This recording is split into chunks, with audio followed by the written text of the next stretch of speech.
we always thought the kids were struggling, right? And that we had some gaps. Todd and I literally had a group of 10 kids that we had this summer for a summer math camp. And we had rising 6th, 7th, and 8th graders. And the average was that the kids were operating a function at a 3rd grade math level.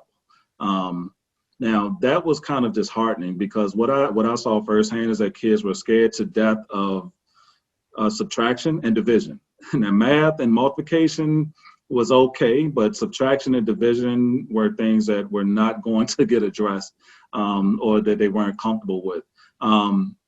What we also experienced on a, just to, be real transparent on the negative side, we asked kids what their positive experiences were. So even going back to a comment that was made earlier in school, I can't remember that any of the 10 kids that we had could tell us a positive experience. Now, I'm not even getting down to a teacher.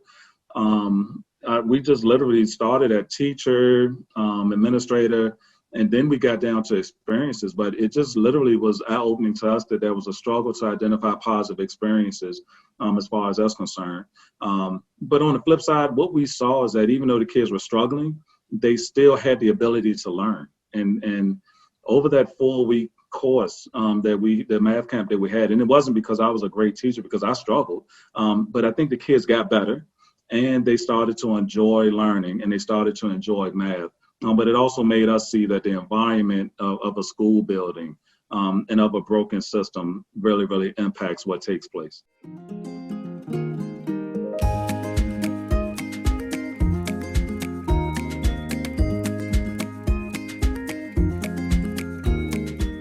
The pacing of the work that we did is where the magic happened at. So I had, for my specific group, I had the young men, and I think I had 6 or 7 boys in last summer, and they were all in different spaces. They were similar in age and similar in grade, but you had some that were at a 1st grade level, some that were at 2nd grade level, some, 1 or 2 was at a 6th grade level as far as math is concerned.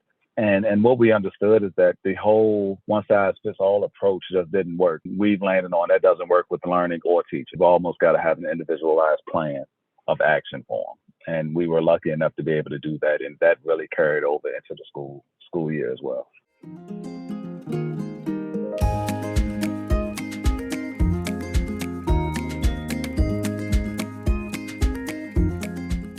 So we kind of evolved our overall model, and it all evolved from what we learned with the math camp. We had virtual learning sites. We partnered as far as case management is concerned with the families. We communicated with teachers and counselors. We ended up getting phone calls from a few high schools around, look, I've got these kids that are not engaged and they haven't signed on yet. Could you take them on as potential kids that you put on your rosters? The simple fact is that we actually had principals and counselors reaching out to us for assistance, which was really, really powerful.